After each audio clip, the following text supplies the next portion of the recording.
বাঁচার জন্য কর্ম করতে হবে। রিজিকের পয়সালা মহান আল্লাহ সৃষ্টি করে রেখেছেন। আমার লেখাপড়া শেষে গ্রামের অবহেলিত শিক্ষকতা পেশা অনেকে আসতে আগ্রহী হয় নাই। ভালো শিক্ষার অভাবে অনেক ছেলেমেয়ে ভালো সুশিক্ষিত হতে পারে নাই। শিক্ষকতা একটা মহান পেশা। এই মহান পেশাকে ধারণ করার জন্য এই পেশা আমি আগমন করেছি। এখানে প্রাপ্তিটা যতটুকুই নগদে না হোক, কিন্তু সম্মানজনকভাবে এখানে বেঁচে থাকা যায়, এটা আমি দৃঢ়ভাবে বিশ্বাস করি। এই আমি শিক্ষকতা পেশায় এসেছি। ধন্যবাদ।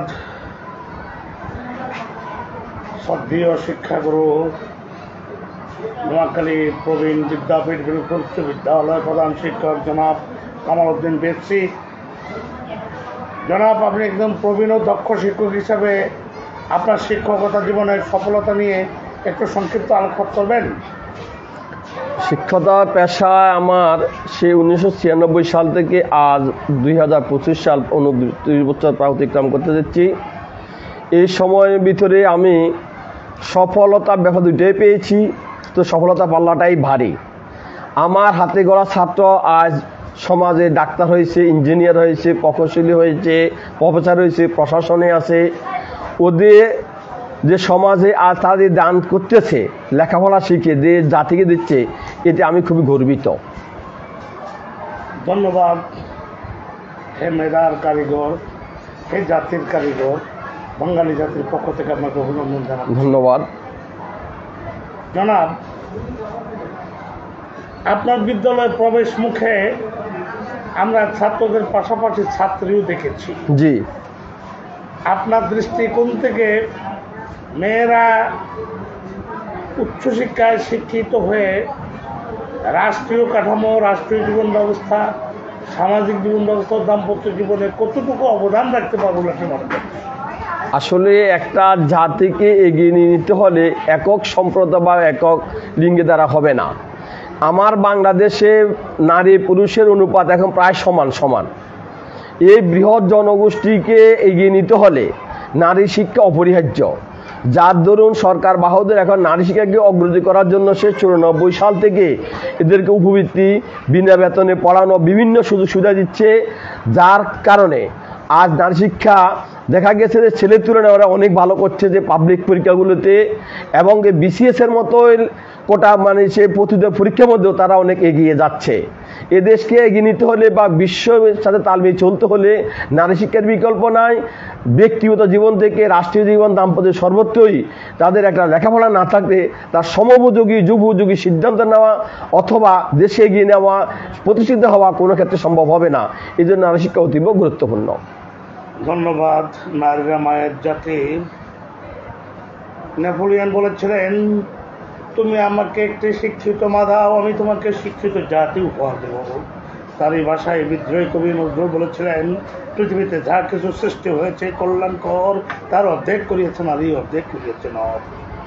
তাই নারীদের লেখাপড়ার প্রতি, নারীদের প্রতি আপনার শ্রদ্ধা দেখে আমি মুগ্ধ হয়ে গেলাম। ধন্যবাদ।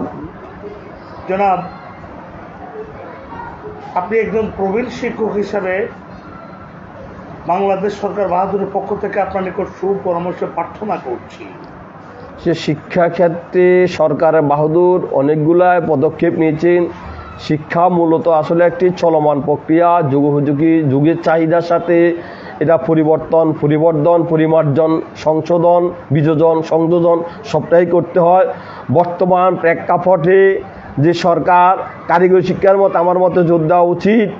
ইতিমধ্যে সরকার বাহাদুর নিচ্ছে, প্রত্যেকটা উপজেলা করে নতুন করে একটি পলিটেকনিক দেওয়া হবে, একটা প্রত্যেকটা উপজেলায় একটা মানে ভোকেশনাল প্রশিক্ষণ দেওয়া হবে। গিয়ে এখন কর্মমুখী শিক্ষা ছাড়া গতানুগতিক শিক্ষা পদ্ধতি দ্বারা আসলে আত্মনির্ভরশীল জাতি গঠন করা সম্ভব নয়।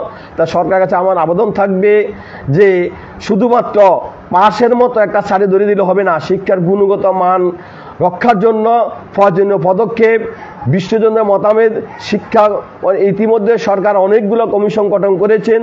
অতীব দুঃখের বিষয়, শিক্ষার মতো একটা গুরুত্বপূর্ণ বিষয় সরকার আদৌ কোনো মানে সংস্কার কমিশন গঠন করে নাই। এর জন্য আসলে আমরা শিক্ষক হিসাবে খুবই আফসোস এবং আমরা খুবই দুঃখিত, মর্মাহত। আশা করি এদের জাতি গঠনের জন্য, শিক্ষার বৈপ্লবিক পরিবর্তনের জন্য সরকার আশু পদক্ষেপ গ্রহণ করবেন, এই প্রত্যাশা রাখছি। ধন্যবাদ। দর্শক, আমি সংক্ষিপ্ত আলোচনা করলাম নোয়াখালী সদর উপজেলার বিনোদপুর উচ্চ বিদ্যালয়ের প্রধান শিক্ষক জনাব কামাল উদ্দিন বিশ্ব সাহেবের সাথে। আজকে কথা বলতে হয়, what is allotted can not will be blotted. কারণ বাংলাদেশের মতো মাটিতে শিক্ষাগুরুদেরকে শ্রদ্ধা করা হয় না। শিক্ষকরা আজ সর্বত্র অবহেলার শিকার। কেননা পেটে ক্ষুধা নিয়ে শিক্ষকরা পাঠদান করতে আসেন, ক্ষুধার জ্বালায় অস্থির, জাতিকে কি জ্ঞান দান করবেন।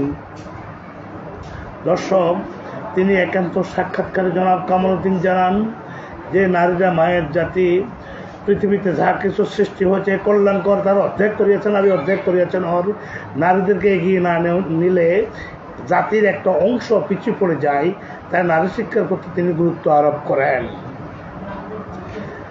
তিনি বাংলাদেশ সরকার বাহাদুরকে বারবার পরামর্শ দিতে চাচ্ছেন যে সরকার বাহাদুর শিক্ষকদের আর্থিক বিকেন্দ্রীকরণ, আর্থিক পরিসর ঘটানো এবং অবকাঠামো উন্নয়ন এবং ছাত্রছাত্রীদের মাঝে যদি উপবৃত্তি চালু করতেন, তাহলে ছাত্রছাত্রীরা হাস্য উজ্জ্বলভাবে পাঠ গ্রহণে উৎসাহ হতেন।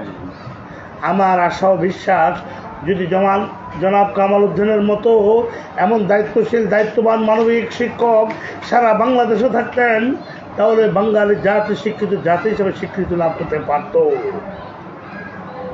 আমি মোহাম্মদ দেলোয়ার হোসেন কামাল।